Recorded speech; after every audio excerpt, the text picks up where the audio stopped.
Next, okay lang yan. Para lang malaman natin. Wala tayong makukuhang regalo. Okay. Baka pwede dito agad, oh. Karina, diretso na. Hindi ako kasya dito. Doon ka na, Karina. Sa original ni Robby siguro. Sa dito. Gapangin mo na lang. Wala namang bell sa ilalim. Ang lapit ng tuhod ni Karina. Ang hirap. Hop.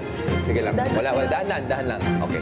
Galing ni Karina. Ayan, ganyan, Karina. Galing mo. Patakbo talaga sa isip ko ay tatlo na yung kukunin kong boxes. And naisip ko naman, maliit ako, payat naman ako, tsaka parang kayang-kaya ko to. Gustong-gusto ko makuha yung clue natin. Alala, ihiga mo na yung ulo mo. Okay. Ihiga mo na, tapos tsaka ka bumaba.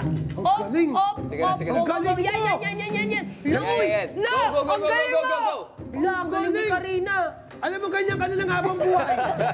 Ang galing mo, Karina. Good job. Okay. Karina. Ang lupit nung Karina Bautista. Kung sakasakaling sumalo ng PBB yan, big winner yan. Ayan! Dalawa kukunin niya. Tatlo. Oh my God. Sige lang. Hindi, sige lang. Iuna mo Ano na yung ulit? regalo. Ihiga mo Una lang ulit yung ulo mo. Iuna mo yung regalo. Maganda yung kanina yung nakaside yung ulo mo. Yan.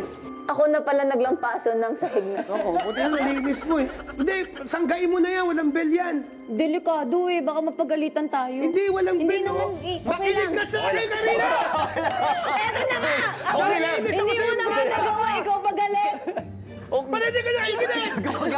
Gumagana naman Wala eh. tayong ambag. Wala tayong ambag. Huwag tayong magsalita. Galingan mo ha. Okay. Sige, Hindi, pwede balikan mong muna. sanggain Balikan tong muna. Karina to! Saglit kasi! Op. Okay lang. Wala bell.